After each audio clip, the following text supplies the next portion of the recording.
바울과 및 동행하는 사람들이 바보에서 배 타고 밤빌리아에 있는 버가에 이르니 요한은 그들에게서 떠나 예루살렘으로 돌아가고 그들은 버가에서 더 나아가 비시디아 안디옥에 이르러 안식일에 회당에 들어가 앉으니라. 율법과 선지자의 글을 읽은 후에 회당장들이 사람을 보내어 물어 이르되 형제들아 만일 백성을 권할 말이 있거든 말하라 하니 바울이 일어나 손짓하며 말하되 이스라엘 사람들과 및 하나님을 경외하는 사람들아 들으라. 이 이스라엘 백성의 하나님이 우리 조상들을 택하시고 애굽 땅에서 나그네 된 그 백성을 높여 큰 권능으로 인도하여 내사 광야에서 약 40년간 그들의 소행을 참으시고 가나안 땅 7 족속을 멸하사 그 땅을 기업으로 주시기까지 약 450년간이라. 그 후에 선지자 사무엘 때까지 사사를 주셨더니 그 후에 그들이 왕을 구하거늘 하나님이 베냐민 지파 사람 기스의 아들 사울을 40년간 주셨다가 패하시고 다윗을 왕으로 세우시고 증언하여 이르시되 내가 이새의 아들 다윗을 만나니 내 마음에 맞는 사람이라 내 뜻을 다 이루리라 하시더니 하나님이 약속하신 대로 이 사람의 후손에서 이스라엘을 위하여 구주를 세우셨으니 곧 예수라. 그가 오시기에 앞서 요한이 먼저 회개의 세례를 이스라엘 모든 백성에게 전파하니라. 요한이 그 달려갈 길을 마칠 때에 말하되 너희가 나를 누구로 생각하느냐 나는 그리스도가 아니라 내 뒤에 오시는 이가 있으니 나는 그 발을 신발끈을 풀기도 감당하지 못하리라 하였으니 형제들아 아브라함의 후손과 너희 중 하나님을 경외하는 사람들아 이 구원의 말씀을 우리에게 보내셨거늘 예루살렘에 사는 자들과 그들 관리들이 예수와 및 안식일마다 외우는 바 선지자들의 말을 알지 못하므로 예수를 정죄하여 선지자들의 말을 응하게 하였도다.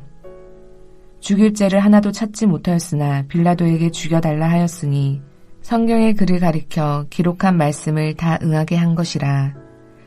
후에 나무에서 내려다가 무덤에 두었으나 하나님은 죽은 자 가운데서 그를 살리신지라. 갈릴리로부터 예루살렘에 함께 올라간 사람들에게 여러 날 보이셨으니 그들이 이제 백성 앞에서 그의 증인이라.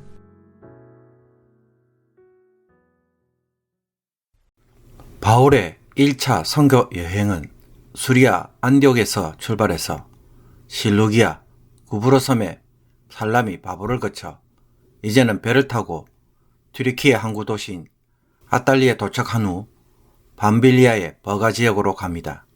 그런데 버가에 도착하자 바울과 바나바를 돕던 마가 요한이 갑자기 예루살렘으로 돌아갑니다.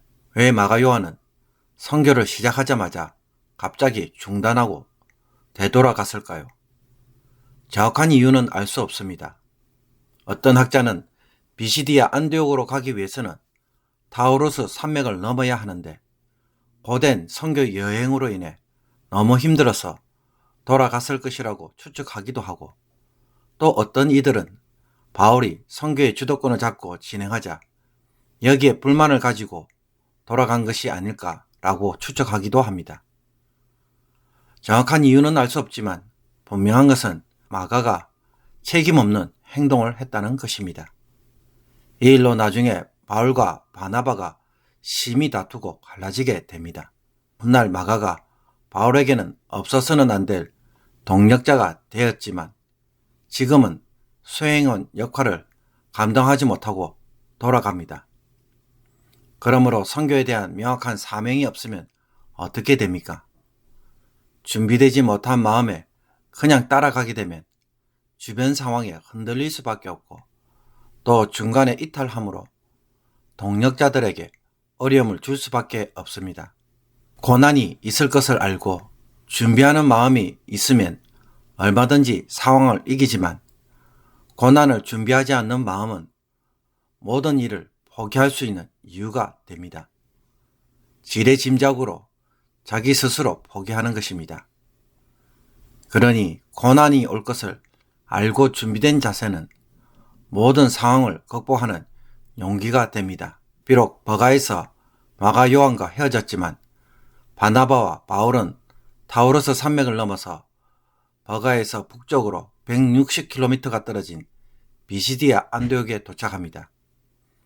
유대 역사가 요세푸스의 요세푸스에 의하면 이곳에 약 2,000명 정도의 디아스포라 유대인들이 살았다고 말합니다.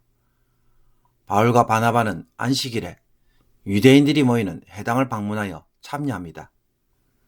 당시 해당 예배는 주로 율법과 선지서를 읽고 짧은 설교를 하는 형식으로 진행되었습니다. 이때 해당장들이 바울 일행을 보고는 그들에게 권면할 말이 있는지 묻습니다.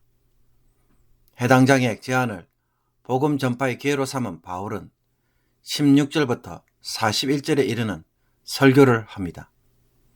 바울은 먼저 손짓으로 주의를 모은 후 이스라엘 사람들과 및 하나님을 경외하는 사람들아 라는 말로 시작합니다. 여기서 하나님을 경외하는 사람들은 이방인들로서 유대교에 들어온 사람을 의미합니다. 그런 후에 바울은 복음을 전하기 위해 이스라엘 역사 전체를 훑어내립니다. 바울은 하나님이 출애굽을 시작으로 해서 가나안을 정복하여 기업으로 주셨으며 사사들의 통치를 거쳐 왕을 구하는 이스라엘에게 사울을 세워 40년간 다스리게 하셨다고 말합니다. 그러나 하나님은 불순종한 사울을 패하시고 다윗을 새로운 왕으로 세우셨습니다. 사울은 실패하였지만 다윗은 하나님의 마음에 맞는 사람이어서 그를 통하여 하나님의 뜻을 다 이루시겠다고 약속합니다. 이 말씀은 당대의 다윗 자신에게도 하신 말씀이지만 다윗의 왕조, 즉 다윗의 후손을 통해 하나님 나라를 세우실 것을 미리 약속한 말씀이기도 합니다. 그래서 바울은 이 일을 위해 오신 분이 바로 예수라고 소개합니다. 하나님이 구원자 예수를 이스라엘에게 주신 것입니다.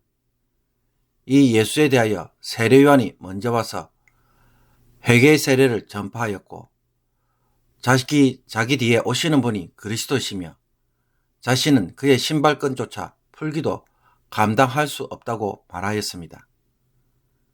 그런데 예루살렘에 사는 자들과 관리들은 성경을 읽고 들으면서도 이 예수님을 알지 못하고 도리어 정죄하였습니다. 하나님이 보내신 구원자를 거부하고 로마 총독 빌라도에게 넘겨 죽여달라고 요청한 것입니다. 그들은 자신들의 불신앙으로 인해 메시아에 대한 예언을 성취하는 일을 합니다. 그래서 예수님은 나무에 매달려 죽었고 무덤에 장사되었습니다. 이 예수님을 하나님은 다시 살리셨다고 바울은 선포합니다. 예수님이 벌하신 것을 갈릴리로부터 예루살렘에 함께 올라간 사람들에게 여러 날 보이셨고 제자들은 부활의 증인이 되었습니다. 그러므로 바울은 출애굽에서 세례 요한까지의 구약 이야기를 어떻게 풀어 설명하고 있습니까? 이스라엘을 향한 하나님의 구원 이야기의 주인공은 바로 예수님이시다라는 것입니다. 우리가 읽지 않았지만 32절과 33절은 바로 그 요약이라고 말할 수 있습니다.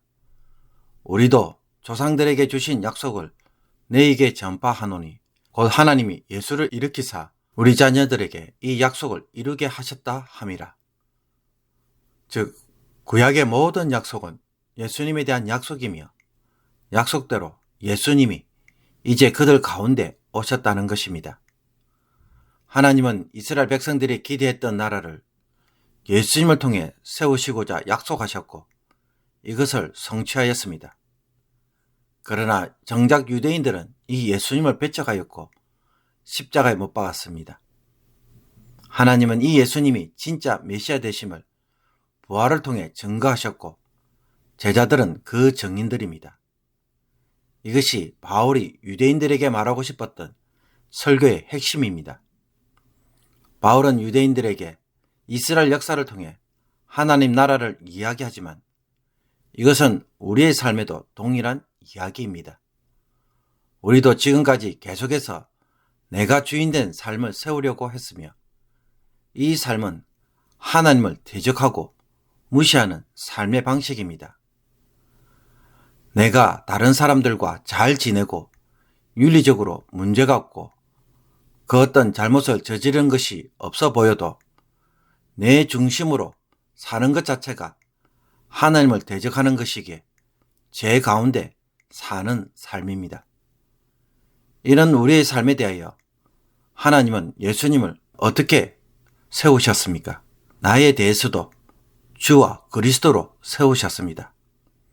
내 삶의 새로운 주인으로 세우시고 구원하시는 메시아가 되신다는 것입니다.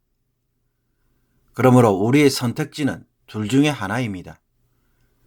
예수님을 우리의 삶의 기준으로 세우신 것에 대하여 그것을 따라 살든지 아니면 지금까지 내가 살아온 방식으로 끝까지 살아갈 것인지 둘 중 하나를 선택해야 합니다. 예수님을 믿는다는 것은 예수님을 마음으로 의지하며 사는 것이 아닙니다. 예수님을 중심으로 새로운 삶의 방식을 살겠다는 것입니다. 이스라엘을 위하여 구주를 세우셨으니 곧 예수라. 그러므로 이제 유대인들은 선택해야만 합니다. 하나님이 세우신 이 메시아 예수에 대하여 어떻게 할 것인가에 따라 자신의 운명이 달라집니다. 예수님을 믿으면 그를 통해 세우시고자 하는 하나님 나라를 자신의 삶에서 체험할 수 있지만 그렇지 않다면 그들이 아무리 율법과 할례와 안식일을 지켜도 어떻게 됩니까? 결코 하나님 나라를 체험할 수 없는 것입니다. 하나님은 내 삶의 새로운 주인이요 구원자로 예수님을 이제 세우셨기 때문입니다. 예수님을 통해 세워진 하나님 나라만이 영원하고 무너지지 않는 나라가 되는 것입니다. 그렇다면 여러분은 이제 어떻게 하시겠습니까? 나의 삶에 주와 그리스도로 세우신 이 예수님을 내 삶의 주인이요 구원자로 세우시겠습니까? 아니면은 지금까지 내가 살아온 방식 그대로 살아가시겠습니까? 여기에 대답하는 오늘 하루가 되기를 원합니다. 기도드리겠습니다. 하나님, 예수님을 주와 그리스도로 세우셨지만 우리는 아직도 이 예수님을 제대로 인정하지 않고 예수님을 믿는다고 하면서도 여전히 내 방식으로 살아가는 저희들입니다. 불쌍히 여겨 주옵소서. 제대로 예수님을 믿게 하여 주옵소서. 주와 메시아로 인정하고 믿음으로 우리의 삶에 이제 하나님 나라가 임하게 하시며 하나님의 백성으로 살아가는 새로운 삶이 세워지고 체험하게 하여 주옵소서. 그래서 예수님이 참으로 주와 그리스도가 되시는 것을 우리 스스로 고백하는 귀한 삶이 되게 하여 주옵소서. 예수 그리스도의 이름으로 기도하옵나이다. 아멘.